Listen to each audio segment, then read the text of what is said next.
Good evening, very good evening. 30 minute का video था वो। ओके, ठीक है, चेक कर लूंगा मैं। बाकी अभी पीपीटी शो हो रहा है सभी को?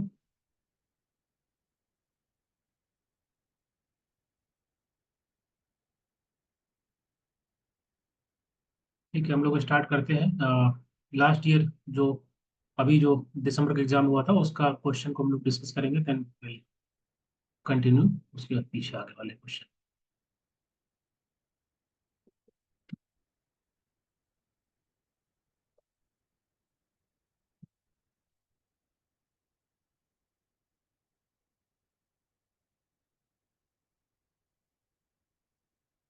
तो this question from December 2023 question paper, जितने भी पीवाईक्यू है हमारे यूनिट 6 से, उनको हम लोग डिस्कस करेंगे आज। और ज़्यादा यूनिट बड़ा है नहीं तो कम ही क्वेश्चन आते हैं, तो हम लोग कोशिश करेंगे कि जितने ज़्यादा क्वेश्चन हो जाएंगे आज की क्लास में उतना बेहतर। Good evening Sakshi. चलिए क्वेश्चन को पढ़िए, आंसर दीजिए। These question from December 2023, then we will discuss June 2023 question, then December 2022। इसी क्रम में, घटते हुए क्रम में हम लोग क्वेश्चन डिस्कस करेंगे आज। और ज़्यादा क्वेश्चन आते नहीं, तीन चार तीन तीन क्वेश्चन आते हैं हर एग्जाम में। So will try to finish all question.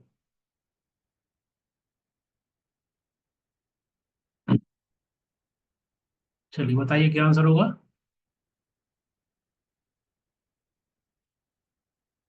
The report title Youth in India 2022 is published by which ministry? Ministry of Social Justice Empowerment, Ministry of Youth Affairs, Rajiv Gandhi Institute for Youth Development, and Ministry of Statistics and Program Implementation. क्या answer होगा? Good evening सिंगदा।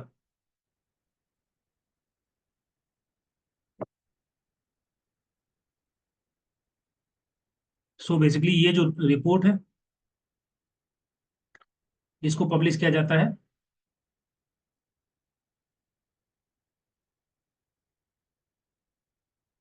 National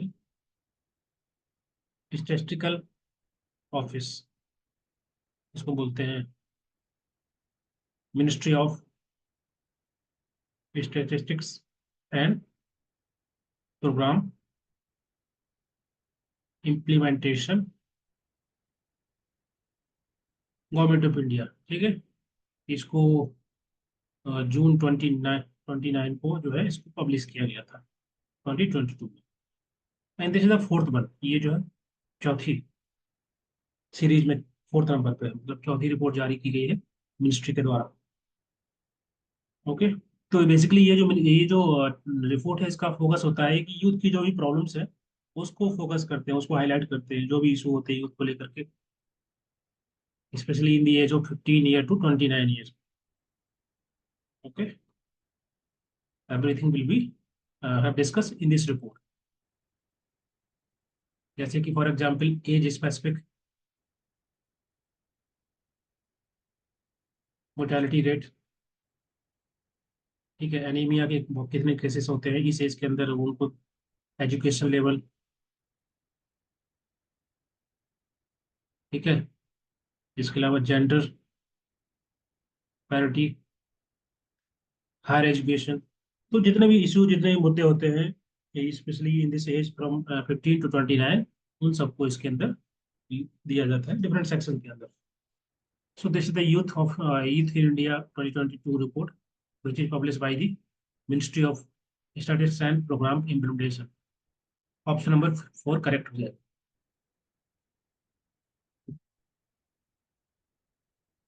ठीक है, और इसके अंदर बाकी की जो डिफरेंट मिनिस्ट्री है उनका डेटा रहता है, जैसे कि अब चूंकि यहाँ पर हेल्थ की बात की गई है तो of course ministry of health and family welfare की रिपोर्ट इसमें रहती है।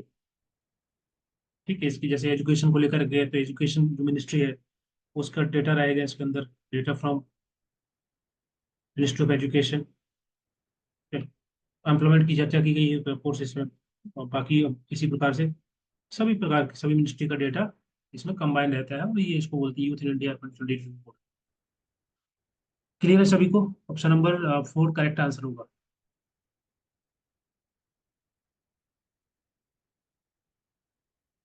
आगे बढ़े।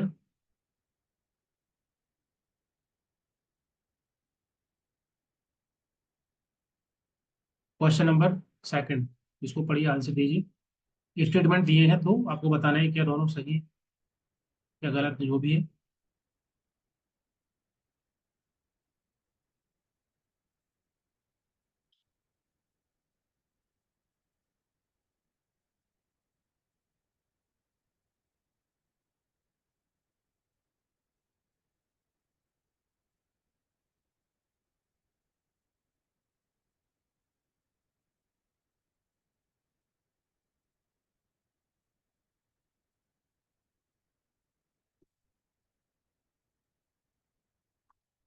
पहला बोल रहे हैं कि there is a hierarchy in the social welfare administration structure. तो ये जो स्ट्रक्चर होता है एडमिनिस्ट्रेशन का, उसमें हिरार्की होती है, बिल्कुल सही बात है। कि डिफरेंट लेवल होते हैं,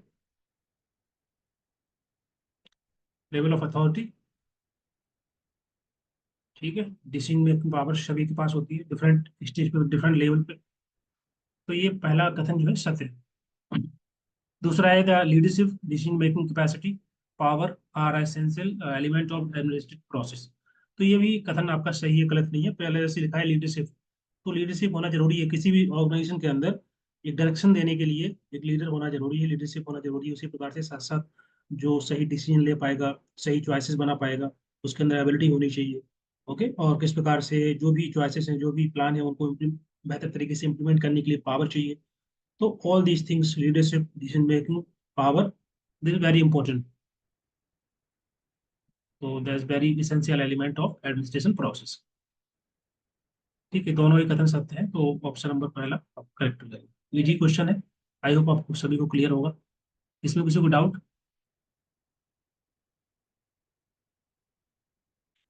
हिरार्की का मतलब होता है कि डिफरेंट लेवल होते हैं। जैसे किसी भी कंपनी के अंदर आप देखें कि टॉप लेवल होता है मैनेजमेंट, उसके बाद नीचे मैनेजर, डिप्टी मैनेजर, उनके अंदर कोऑर्डिनेटर होते हैं, टीम लीडर होते हैं। तो डिफरेंट स्टेजेस, डिफरेंट लेवल्स होते हैं अथॉरिटी के, and they make plans and decisions about various work. So hierarchy होना इम्पोर्टेंट क्या होता है उसमें।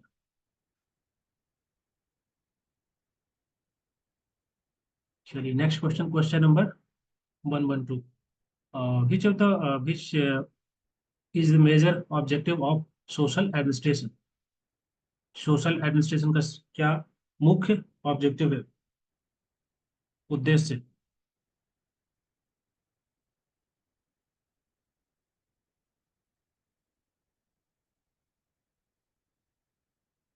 सोशल एडमिनिस्ट्रेशन का मतलब क्या होता है, इसका फोकस होता है ओवरऑल सोसाइटी की वेलबिंग पर। ठीक है, कैसे हम बेहतर तरीके से उनकी हम आर्थिक स्थिति, सोशल कंडीशंस, इकोनॉमिक कंडीशंस को बेहतर कर सकते हैं, इंप्रूव कर सकते हैं। उसके लिए जो भी इनिशिएटिव होते हैं उनको प्रमोट करना, that come under the administration which is called social administration. उसका फोकस होता है सोशल वेलफेयर एक्टिविटीज पर। ठीक है, जैसे कि सोशल वेलफेयर हो गया, जो भी वल्नरेबल सेक्शन है सोसाइटी, पॉपुलेशन को हेल्प करना, मदद करना। ठीक है, एजुकेशन प्रोवाइड करना, क्वालिटी एजुकेशन सभी के लिए, हेल्थ केयर फैसिलिटी प्रोवाइड करना। ठीक है, शेल्टर प्रोवाइड करना, हाउसिंग बोल सकते हैं, रोजगार, एम्प्लॉयमेंट हो गया। तो ये सभी के सभी आपके इसी एरिया, मतलब इसके अंडर आ जाते हैं सोशल एडमिनिस्ट्रेशन के अंदर। क्योंकि उसका फोकस ही होता है कि कैसे हम सोसाइटी की ओवरऑल वेलबींग को बेहतर करें, प्रमोट करें, और उनकी जो भी कंडीशन है, इकोनॉमिक आर्थिक स्थिति, सोशल कंडीशंस, उनको इम्प्रूव करना, उनको बेहतर करना। सो economic development and social development तो आएगा ही आएगा। बाकी पहला ही करेक्ट होगा क्योंकि चार ही ऑप्शन दिए।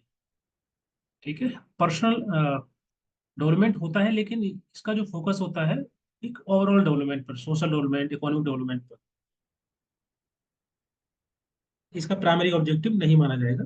एक ब्रॉडर टर्म में हम बोल सकते हैं कि सोसाइटल इंप्रूवमेंट किस लिए करते हैं, पर्सनल इंप्रूवमेंट के लिए, पर्सनल डेवलपमेंट के लिए। तो वो इनडायरेक्टली बेनिफिट करता है सभी को at a level of personal development. लेकिन ये जो है दो इंपॉर्टेंट है, सोशल डेवलपमेंट और इकोनॉमिक डेवलपमेंट। ठीक है, चार ही ऑप्शन दिए हैं, इनमें से एक ही चूज करना है, तो you can mark first one.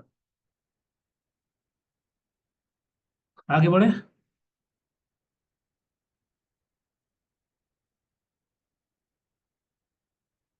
बोलिए। क्वेश्चन नंबर 118, क्वेश्चन को पढ़िए। इसमें बोल रहे हैं कि the correct statements regarding fund raising by agency, कोई भी एजेंसी के द्वारा फंड रेजिंग की जाती है तो उसकी रिगार्डिंग कौन से कथन जो है सत्य है। आपको 5 स्टेटमेंट दिए हैं, पढ़ के बताना।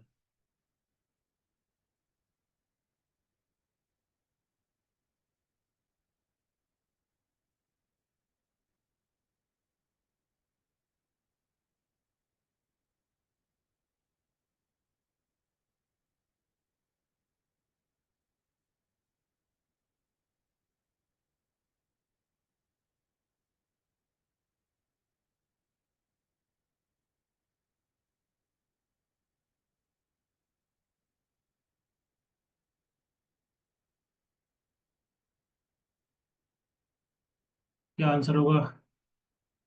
देखो, अगर नॉन प्रॉफिट बेसिस पे हम फंड रेजिंग करेंगे तो प्रॉफिट पर्पज के लिए उसको यूज नहीं करेंगे ना। यहाँ लिख रहा है कि statement fund raising by the agency. So अगर नॉन प्रॉफिट है, ऑर्गेनाइजेशन और agency should function on the non profit basis, then फिर सी कैसे आएगा? Money should be raise for the profitable purpose. तो ये दोनों तो एक साथ नहीं होंगे, है ना, तो सी तो होगा नहीं। दो ऑप्शन गए। अब बात देखिए बी और डी में। डी क्या है? Submission of proper report to the proper person is not mandatory. बिल्कुल मैंडेटरी होता है। कोई भी एजेंसी होती है जो प्रॉपर तरीके से आपको रिपोर्ट वगैरह बना के देनी होती है, उससे ट्रांसपेरेंसी आती है। So that is very important. Transparency accountability को बढ़ाने के लिए जो है इम्पोर्टेंट है। प्रॉपर जो भी रिपोर्ट बनाई जाती है, कौन सा किसने पैसा दिया है, जो डोनर है, उसके बारे में पूरी जानकारी प्रॉपर। एक रेगुलेटरी बॉडी है, होती है हर एक एजेंसी के अंदर, कोई भी हो। सो उसमें रिपोर्ट सबमिट करना जरूरी होता है। तो ये डी तो होगा नहीं। इसका मतलब है कि आपका ये ऑप्शन भी गया। एक ही ऑप्शन बचा है, पहला और दूसरा। इसमें लिखा है दूसरे में, agency should be in the operation for the last 3 year. तो ये मतलब यहाँ पर कोई फिक्स लिखा नहीं कौन सी एजेंसी की बात कर रहे हैं। तो 3 साल हो सकता है, नहीं भी हो सकता है, लेकिन एक मिनिमम रिक्वायरमेंट होती है। Okay.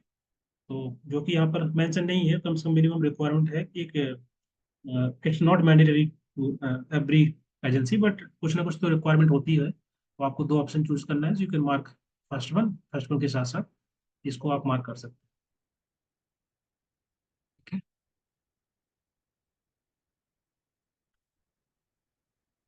Agency must have specialised department for fund raising. तो ये बात ठीक है। कोई कोई एजेंसी में होता है, जो बड़ी संस्था होती है वहाँ पर फंड रेजिंग के लिए अलग से डिपार्टमेंट हो सकता है, नहीं भी हो सकता है। It's not mandatory. It depend on the संस्था। यहाँ पर कोई प्रॉपर लिखा नहीं कौन सी एजेंसी की बात कर रहे हैं। सो ये सही भी है, गलत भी है, लेकिन आपको दो ही ऑप्शन है मार्क करने के लिए। You can mark first one. ठीक है, ये वाला। ये जो है राइट भी है, यू कैन से कुछ भी हो सकता है, because in question they don't mention about the agency, what kind of agency they are talking about, उसका लेवल कितना है। So you can mark first one. Option D is made to confuse. हाँ, बोल सकते हैं। अगर तीन ऑप्शन होते हैं देन यू कैन मार्क, जैसे ए होता है, बी होता है और ई लिखा होता है, ऐसे प्रकार के तीन तीन ऑप्शन होते हैं, देन आप मार्क कर सकते थे। क्योंकि यहाँ पर भी प्रॉपरली नहीं लिखा है ना, agency should be in the operation for at least last 3 year. So what kind of agency, किस किस टाइप की एजेंसी है, वो मेंशन नहीं है। ठीक है। तो अगर संस्था बड़ी है तो उसके अकॉर्डिंग स्पेशल डिपार्टमेंट होते हैं अलग से फंड रेजिंग करने के लिए। सो ये कॉमन सेंस क्वेश्चन है, मतलब आपको समझ के ही आंसर लगाना है। इसमें बहुत ज्ञान होना जरूरी नहीं है। आप पढ़ेंगे तो समझ में आएगा कि क्या क्वेश्चन पूछ रहे हैं, क्या ऑप्शन दिए हैं, उसके अकॉर्डिंग आप मार्क कर सकते हैं। Next question, question number 112। पढ़िए क्या लिखा है इसमें, आंसर दीजिए। NGO under society registration act 1860, तो उसको रजिस्टर किया जाता है किस अथॉरिटी के सामने? जब एनजीओ को रजिस्टर किया जाता है under society registration act 1960, then this संस्था which is registered under which authority? Registrar of trust, sub registrar of trust, registrar of society, sub registrar of society.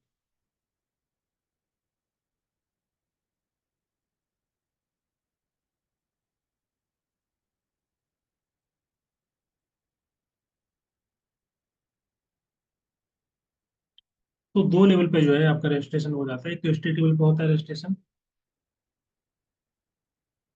जिसको हम बोलते हैं ऑफिस ऑफ रजिस्ट्रार, और डिस्ट्रिक्ट लेवल पे भी होता है ऑफिस ऑफ डिस्ट्रिक्ट मजिस्ट्रेट। ठीक है, so registrar of society will be right answer.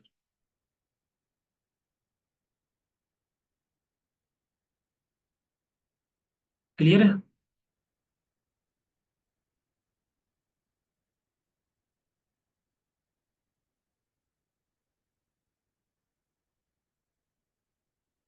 ठीक है, इजी क्वेश्चन। ऐसे क्वेश्चन आते हैं, आप देखो यूनिट 6 में जो है बहुत टफ क्वेश्चन नहीं है, बेसिक बेसिक क्वेश्चन है, आप पढ़ेंगे आपको समझ में आ जाएगा। मैंने नोट्स भेजा हुआ है, एक पीडीएफ ही है, तो आप एक दो बार पढ़ लेंगे तो समझ में आ जाएगा सब। नेक्स्ट क्वेश्चन 129 है, PREM डिवीजन। ये जो डिवीजन है इस मिनिस्ट्री की, ministry of social justice empowerment, इसका मतलब क्या है? इसके लिए फुल फॉर्म पूछ रहे हैं।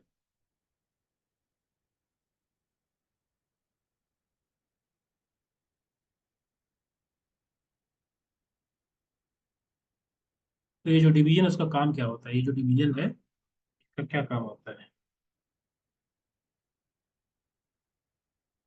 जितने भी प्रोग्राम चलाए जाते हैं ministry of social justice and empowerment के द्वारा, तो जो भी इनके इनिशिएटिव होते हैं, प्रोग्राम होते हैं, वो बेहतर तरीके से, इफेक्टिव तरीके से चले, उनकी इफेक्टिवनेस को इंश्योर करना। ठीक, किस प्रकार के जो प्रोग्राम्स है, इनिशिएटिव है, वो सही तरीके से फंक्शन करें, प्रॉपर तरीके से, इफेक्टिव तरीके से काम करें, उनको इंश्योर करना इस डिवीजन का काम होता है। इसको बोलते हैं PRAM डिवीजन। ठीक है, इसमें आपका आता है प्रॉपर प्लानिंग होनी चाहिए, प्लानिंग, देन रिसर्च, एवेल्युएशन करना, मूल्यांकन करना, और मॉनिटरिंग करना। ये चार, जैसे उसके नाम में लिखा है PRAM, P planning, R for research, E for evaluation, and M for monitoring. So option number D will be right answer. तो जो भी प्रोग्राम या इनिशिएटिव्स लॉन्च किए जाते हैं इस मिनिस्ट्री के द्वारा, तो उनको प्रॉपर तरीके से ट्रैक करना, इनिशिएटिव को अंडरस्टैंड करना, इफेक्टिव तरीके से उनकी, ताकि सही तरीके से, इफेक्टिव तरीके से इम्प्लीमेंट हो सके, तो उस चीज़ को इंश्योर करने के लिए डिवीजन बना। ऑप्शन नंबर 4 हो जाएगा। Next question, question number 131। Again question same ministry से है, देखो ministry of social justice empowerment, ये दूसरा मिनिस्ट्री है, हाँ यही तो है। तो इस मिनिस्ट्री के अंदर जो डिविजन्स हैं डिफरेंट, कौन कौन सी आती है? Schedule caste welfare division, social defence division, frame division, and women and child division, and welfare of backward class division.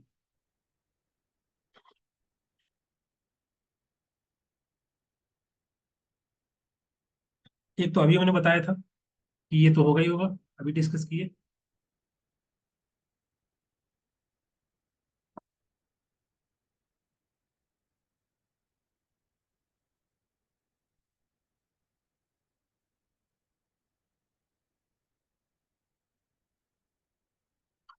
तो सी जहाँ पर नहीं है उसको आप लेकिन सही तो सभी में है। Schedule caste and welfare division का मतलब होता है कि जो भी मतलब शेड्यूल कास्ट कैटेगरी है, उनके विकास के लिए, उनके वेलफेयर के लिए जो है ये डिवीजन काम करता है। ओके, तो ये होगा उसमें। दूसरा है social defence division. Defence division का मतलब होता है कि जो भी वल्नरेबल सेक्शन है उनको एम्पावर करना, उनको प्रोटेक्ट करना, बचाना, सोशल प्रोटेक्शन, उनके जो इशू होते हैं, जैसे कि जो है महिलाएं हैं, बूढ़े हैं, या फिर विक्टिम होते हैं, ड्रग एडिक्टेड होते हैं, ओके, ऐसे केसेस जो ट्रैफिकिंग के केसेस होते हैं, तो इन सभी प्रकार के लोगों को उनको हेल्प करना, उनको एम्पावर करना, उनको प्रोटेक्ट करना, सोशल प्रोटेक्शन जिसको बोलते हैं, उन सबको इश्यू को डील करता है ये division, that is social defence division. Unit 9 में हम लोग इसको आगे पढ़ेंगे, 10 में सोशल डिफेंस के बारे में डिटेल में।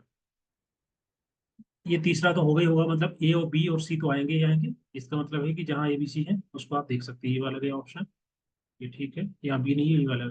आपके पास दो ऑप्शन बचे हैं, फर्स्ट और थर्ड। अब आपको देखना है कि डी और ई में कौन होगा। Women and child division and welfare for backward class division, तो ये भी इसके अंदर आ जाएगा। ठीक है, इसका फोकस होता है स्पेशली अदर बैकवर्ड क्लास के लिए, उनके विकास के, उनके वेलफेयर के लिए फोकस होता है इस डिवीजन का। वीमेन एंड चाइल्ड डिवीजन नहीं आएगा, क्योंकि इसके लिए तो अलग से मिनिस्ट्री है ना, एक सेपरेट मिनिस्ट्री है। ठीक है, तो बहुत सारे ऐसे इनिशिएटिव होते हैं जहाँ पर कोलिब्रेशन होता है, और मल्टीपल जो मिनिस्ट्री होती है साथ में मिलकर काम करती है, लेकिन यहाँ पर वो केवल बात कर रहे हैं कि इस मिनिस्ट्री के अंदर कौन कौन से डिवीजन आते हैं। So these are the 4 division: schedule caste and welfare division, social defence division, frame division, and welfare of backward class division. ठीक है, सो A B C E.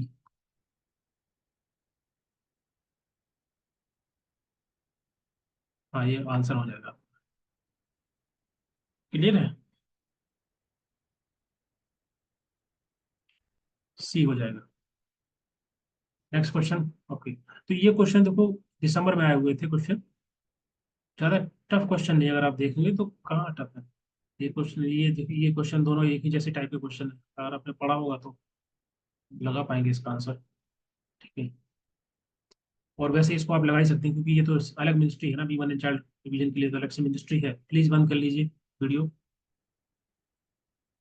Okay, so you can just mark कि इसको आप आसानी से लगा सकते हैं। केस आपको नहीं पता है कौन कौन से डिवीजन आते हैं इस मिनिस्ट्री के अंदर, then still you can eliminate option. और ये क्वेश्चन भी मॉडरेट है, मान के चलिए, किसी किसी को नहीं पता होता है कि कहाँ पर रजिस्टर करते हैं, तो देख सकते हैं। अगेन ये क्वेश्चन तो इजी है, and this is also very easy. इसके लिए आपको थ्योरी जानना जरूरी नहीं है, बेसिक अंडरस्टैंडिंग। प्लीज बंद कर लीजिए। आज जो है क्लास के अंदर 22 पार्टिसिपेंट हैं, मतलब जहाँ जरूरत थी यूनिट फाइव फाइव में, जहाँ आप लोगों को होना चाहिए था, उस दिन बहुत कम ज्वाइन किए थे। तो ये जो यूनिट बहुत इजी है, इसमें सब लोग ज्वाइन कर लिए। कोई नहीं, प्लीज कंटिन्यू करना, क्लास ज्वाइन करते रहना है ना, लाइव क्लास। क्योंकि कभी कभी आप लोग नहीं पढ़ते होंगे, तो क्लास होता है तो एटलीस्ट आप सुनेंगे, कुछ तो याद रहेगा, कुछ तो दिमाग में जाएगा, वो इम्पोर्टेंट है। This is again very easy question. ये क्वेश्चन मान लीजिए नहीं पता होता है तो ये मॉडल टाइप का हो सकता है।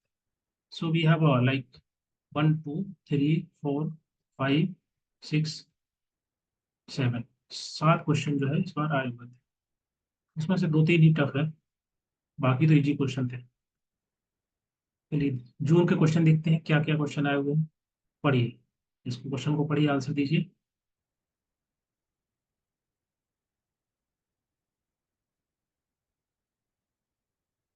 सामाजिक कल्याण संस्था के संबंध में निम्नलिखित में से कौन सा सही कथन है।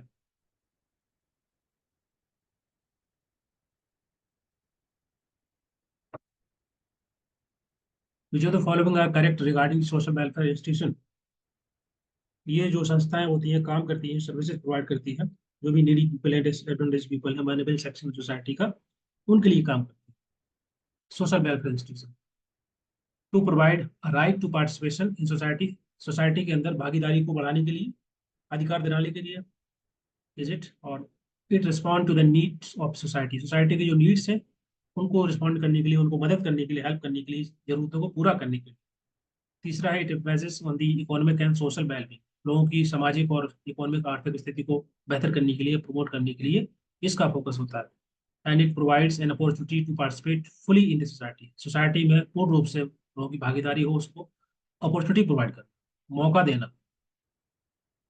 यहाँ पे लिखा है राइट, अधिकार दिलाना। कौन सा आंसर करेक्ट हो।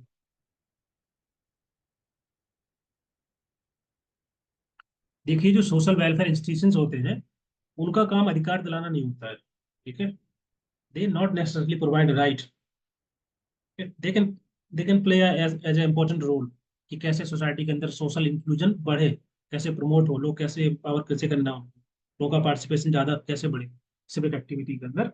सो they can help, they can play a important role to promote social inclusion, and they will not provide a right to participation, तो ये तो नहीं होगा। बाकी ये भी ठीक है, सोसाइटी की जो नीड्स है, समाज की जरूरतों को जो है रिस्पॉन्ड करना, प्रोवाइड करना, सामाजिक आर्थिक वेलबींग को प्रमोट करना, ये भी ठीक है।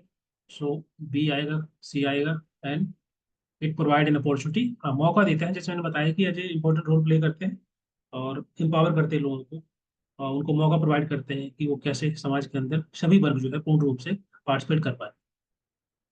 तो ये भी सही होगा, B C D, option number D will be right answer. ठीक है, इजी क्वेश्चन है, ज्यादा टफ नहीं। Next question, social welfare administration is manually concern with, किससे कंसर्न करता है, किससे संबंधित है। चार ऑप्शन दिए, पढ़िए।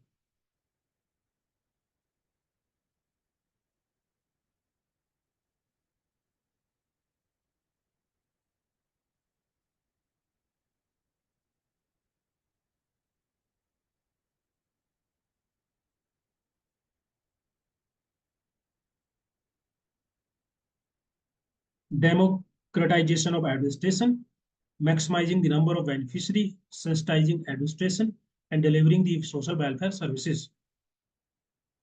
देखो, एडमिनिस्ट्रेशन का काम ही होता है कि सोशल सर्विसेज को डिलीवर करना। जैसे कि जो एडमिनिस्ट्रेशन होती है, ठीक, हर सिटी के अंदर मान लीजिए जो हम बात करें, म्यूनसिपैलिटी है या बाकी जो ऑफिसर होते हैं उनका काम किस लिए होते हैं कि सोसाइटी की जो भी सर्विसेज हैं, चाहे म्यूनसिपैलिटी की सर्विसेज हो, तो जो म्यूनसिपैलिटी ऑफिसर्स होते हैं या जो एडमिनिस्ट्रेशन होता है वो सर्विसेज प्रोवाइड करते हैं। इसी प्रकार से सोशल वेलफेयर एडमिनिस्ट्रेशन काम होता है कि कैसे बेहतर तरीके से हम लोगों तक वेलफेयर सर्विसेज को प्रोवाइड कर पाए।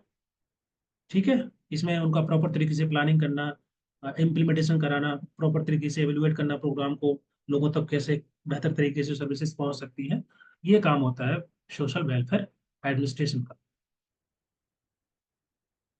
डिमो डिमोक्रेटाइजेशन ऑफ एडमिनिस्ट्रेशन, इसका मतलब क्या होता है? इसका मतलब सिंपल ये है कि जो भी एडमिनिस्ट्रेशन है, जो पब्लिक एडमिनिस्ट्रेशन होती है, वो लोगों के प्रति ज़्यादा रिस्पॉन्सिव हो, है ना, ज़्यादा रिस्पॉन्सिव हो, उनके लिए काम करे। तो ये जो है इस पे कंसर्न नहीं करता। मतलब ये जरूरी है कि लोगों के बारे में वो जाने और उनकी जो समस्या है उनको बेहतर तरीके कैसे हम रिस्पॉन्ड कर सकते हैं, वो सब जानना जरूरी होता है। But this not man concern. Concern का मतलब होता है कि इसका संबंध किससे? उसका संबंध होता है डिलीवरी से, कि जो भी वेलफेयर सर्विसेज हैं उनको डिलीवर करना, लोगों तक पहुंचाना, ये महत्वता होता है। दूसरा लिखा है maximising the number of beneficiary. Beneficiary को बढ़ाना, ये ठीक है कि ज़्यादा से ज़्यादा लोग जो है उससे उनको बेनिफिट मिले, जो भी हेल्प की जा रही है, जो भी सर्विस दी जा रही है।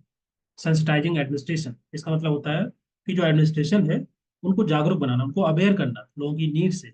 जो भी लोगों की नीड है, क्या जरूरत है, क्या प्रॉब्लम्स है, और जो पब्लिक एडमिनिस्ट्रेशन है वो ज़्यादा जागरूक होगी तो बेहतर तरीके से डिलीवर कर पाएगी सर्विसेज को। तो ये तीनों तीनों इंपॉर्टेंट होते हैं एडमिनिस्ट्रेशन के लिए, लेकिन फोकस उसका होता है, जो मेन ऑब्जेक्टिव है कि कैसे बेहतर तरीके से हम वेलफेयर सर्विसेज को इंश्योर करें, डिलीवर करें। तो डी आपका करेक्ट हो जाएगा। क्लियर है?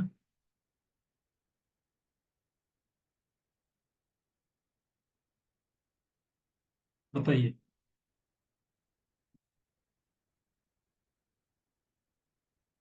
ओके, चलिए नेक्स्ट क्वेश्चन। देखो, ये क्वेश्चन इस यूनिट का नहीं है, इसको हम लोग अभी लास्ट में डिस्कस करेंगे। पहले इस यूनिट के क्वेश्चन देख लेते हैं। ये दिसंबर के क्वेश्चन है, 2022। इसको पढ़िए, क्या आंसर होगा इसका?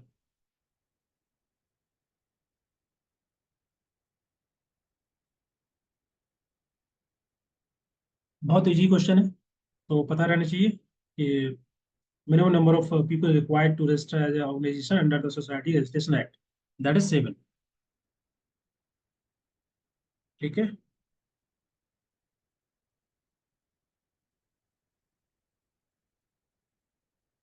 Society registration act 1860।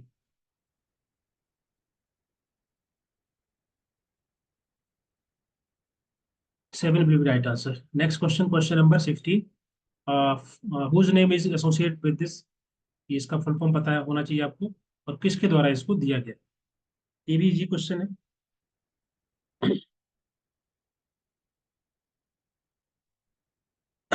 बेसिकली ये जो है एसोसिएटेड है मैनेजमेंट को लेकर कि मैनेजमेंट कैसे फंक्शन करता है बेहतर तरीके से। अब क्योंकि एडमिनिस्ट्रेशन का काम ही होता है प्रॉपर तरीके से मैनेज करना चीज़ों को, तो जो पब्लिक एडमिनिस्ट्रेशन है, ओके, उसको क्या बेहतर तरीके से हम कैसे उसको फंक्शन करा सकते हैं, तो ये फॉलो करना होता है POSDCORB। पी का मतलब होता है प्लानिंग,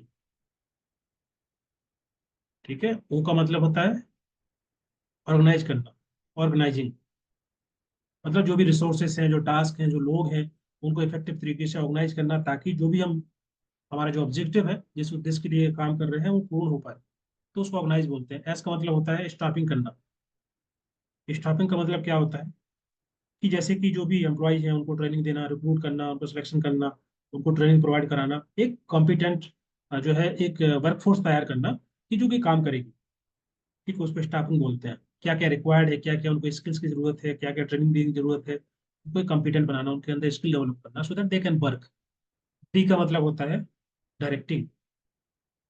डायरेक्ट का मतलब होता है कि उनको गाइड करना, बताना, सुपरविजन करना, लोगों को मोटिवेट करना, जो एम्प्लॉय है, ठीक है, ताकि वो अपना जो टास्क है, उनका जो एक्टिविटी है, उसको परफॉर्म कर पाए बेहतर तरीके से, और जो भी ऑर्गेनाइजेशन के गोल है उनको अचीव कर पाए।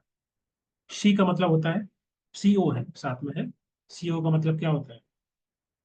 कोऑर्डिनेटिंग। कोऑर्डिनेटिंग का मतलब होता है कि जो भी वेरियस एक्टिविटी हो रही है, मल्टीपल एक्टिविटी है, ओके, वो सभी डिफरेंट तरीके से एक्टिविटी होंगे, डिफरेंट फंक्शंस होंगे, तो वो बेहतर तरीके से हो पाए, उस चीज़ को इंश्योर करने के लिए हम कोऑर्डिनेशन करते हैं। ओके। बहुत सारे डिपार्टमेंट हैं, बहुत सारे लोग हैं, तो प्रॉपर तरीके से उनके बीच में इंटीग्रेशन हो, हार्मोनाइज हो पूरा वर्क। ओके, लोग आपस में मैनेज करें, काम करें सही तरीके से, जो कन्फ्लिक्ट हो रहा है उसको रिजोल्व करें, बेहतर तरीके से कोलेबोरेशन हो। सो उसको हम बोलते हैं कोऑर्डिनेशन। इस चीज़ को इंश्योर करने के लिए कि all the activity and the work and the functions will be do effectively, that is coordinating. R का मतलब होता है रिपोर्ट, रिपोर्टिंग।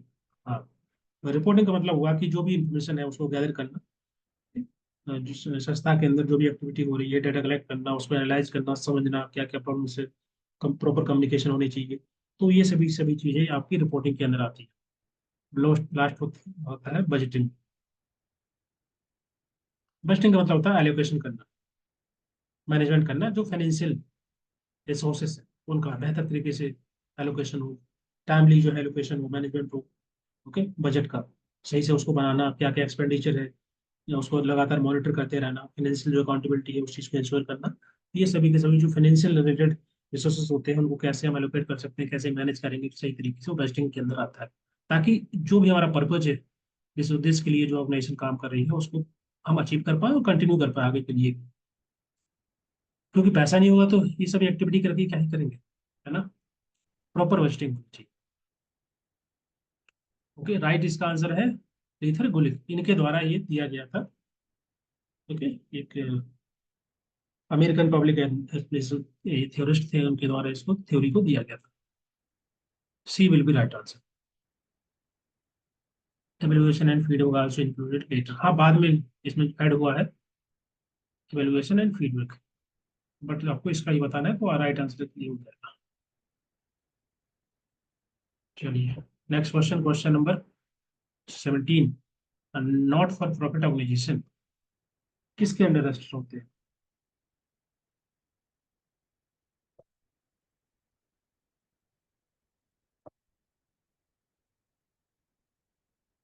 कौन सी संस्था जो है उसको हम रिकॉग्नाइज करेंगे as a non profit organisation? Corporation को, ये कुछ यहाँ करेक्शन होगा शायद, आई थिंक। यहाँ पे तो क्या लिखा है क्वेश्चन पेपर में, आई थिंक एक्चुअली उसको ना मैंने पीपीटी में डाला तो बदल जाता है, कुछ और कुछ हो गया। फनेट प्रोड्यूसर कंपनी, फार्मर होगा। फार्मर प्रोड्यूसर कंपनी कैसे होगी? अच्छा, फार्मर था, ठीक है। Okay. Company section 8 of Indian company act 2013 and micro credit group.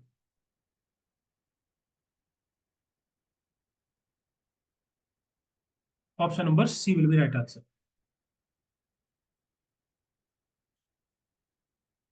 Section क्या है? हाँ, company section 8 of Indian company act 2013। बहुत सारे जो है एनजीओ होते हैं, नॉन प्रॉफिट ऑर्गेनाइजेशंस होती हैं, वो इसी कैटेगरी के अंदर आती है। ये इस एक्ट के अंदर रजिस्टर्ड होते हैं।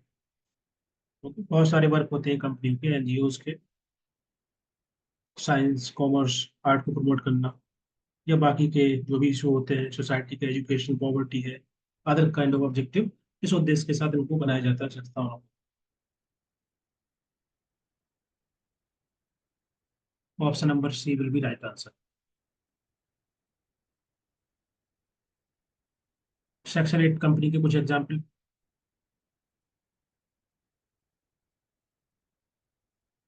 इसके अंदर जो रजिस्टर्ड हुए हैं एज एनजीओ, कौन कौन से एग्जाम्पल हो सकते हैं? हाँ, एनजीओ हो गए, जैसे ऑक्सफार्म इंडिया है, ये भी आएगा। इसके अलावा बहुत सारे फाउंडेशन होते हैं, जो फाउंडेशन होते हैं एजुकेशन के लिए काम करते हैं, शिक्षा के लिए, हेल्थ के लिए, वो सब इसी एक्ट के अंदर आते हैं। मतलब डिपेंड करता है कि नेचर क्या है संस्था का, उसके अनुसार भी रजिस्ट्रेशन होता है। But some example we can take under the section company act. तो option number C will be right answer.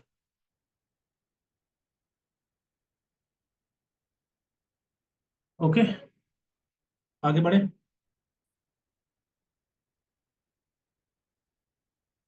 बोलिए।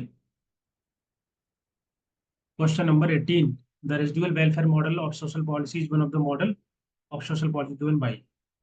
ये क्वेश्चन यहाँ आ गया, वो नेक्स्ट यूनिट का क्वेश्चन है, फिर भी पता होना चाहिए क्या है आंसर इसका, किसके द्वारा दिया गया था। रेजिडुअल वेलफेयर मॉडल में बताया था कि जब ये क्या होता है एनीबडी, जैसे मैंने बताया था कि जो इंडिविजुअल्स की जो नीड है, that that is not going to fulfil by the two channel, that is private market and family. Then इस केस में जो है जब सिस्टम ब्रेक डाउन हो जाता है तो जो सोशल वेलफेयर एक्टिविटी होती है गवर्नमेंट के द्वारा कराई जाती है उस समय टेम्पररी बेसिस पे, वो आपका रेजिडुअल वेलफेयर मॉडल के अंदर आता है। तो ऑप्शन नंबर इसका क्या आंसर होगा? ऑप्शन नंबर,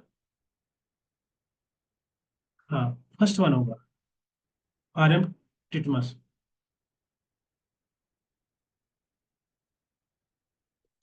इनकी एक बुक थी, social policy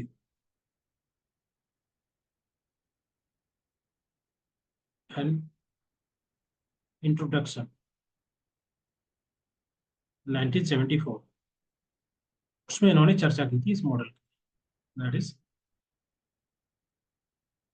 residual welfare model. ठीक है, हाँ गवर्नमेंट हेल्प करती है बिल्कुल। प्राइवेट एंड लोकल मार्केट नहीं होने पर गवर्नमेंट सपोर्ट करती है, जैसे कोविड 19 बिल्कुल है। ऐसे कोई भी क्राइसिस होता है तो जहाँ पर प्राइवेट मार्केट और फैमिली फंक्शन नहीं कर पाते, जैसे कि बहुत सारी जगह पर कोई नेचुरल आपदा आ जाती है ना, वहाँ ऐसे केसेस में कहीं पर बाढ़ आ जाती है या कहीं पर कोई भी ऐसा ब्रेकडाउन होता है, सो तो फिर कहीं ना कहीं जो है कहीं पर जैसे कि हिल एरिया में लैंडस्लाइड्स हो जाते हैं, then the government will intervene in that cases.